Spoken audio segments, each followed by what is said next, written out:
বিধানসভার স্পিকার হচ্ছেন কোচবিহার দক্ষিণের বিজেপি বিধায়ক রথীন বোস।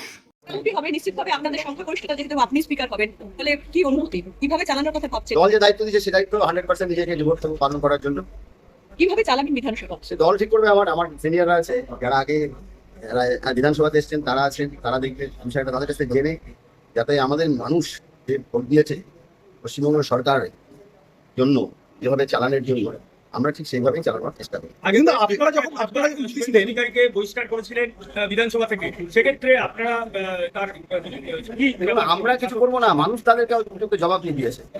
তারা যে অন্যায় করেছে সে অন্যায়ের শাস্তি তারা পেয়ে গেছে, তাদের উৎখাত করেছে মানুষ। আপনারা যখন বিরোধী ছিলেন তখন স্পিকারের বিরুদ্ধে বিভিন্নভাবে অভিযোগ তুলতেন যে পক্ষপাতদুষ্ট আচরণ করছে, সেক্ষেত্রে আপনার ভূমিকা, আপনি এবার হট সিটে বসছেন। সেটা আমি নিশ্চয়ই আমাদের ভারতীয় জনতা পার্টি যে নীতিতে বিশ্বাস করে সেরকম হবে না। তৃণমূল কংগ্রেস যে নীতিতে বিশ্বাস করতো সেটাতে এটাই প্রাপ্য তাদের কাছে। আমরা গণতন্ত্রে বিশ্বাস করি, গণতান্ত্রিক প্রক্রিয়া সমস্ত কাজ হবে। বিরোধীরা মনে করেন কি যে মানে এতদিনের আপনার খাটনির ফসল সেই সম্মান কি এবার পেলেন? মানে এতদিন ধরে যে খেটে জায়গা তৈরি করেছেন সেই ফসল আমাদের মানুষ পুরস্কৃত করেছে। আমাদের এখানে ব্যক্তি বড় না, আমাদের এখানে সমষ্টি বড়, আমাদের এখানে দেশ বড়, আমাদের এখানে দল বড়, তারপরে আমি তো খুব সাধারণ মানুষ।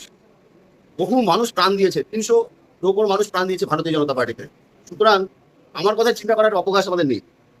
কিভাবে পরিচালনা করবেন দেখা যাক, অনেকে আছেন যারা আশীর্বাদ করেছেন, সবই হবে সুন্দরভাবে। মানুষ আমাদেরকে আশীর্বাদ দিয়েছে, আশীর্বাদ মানুষের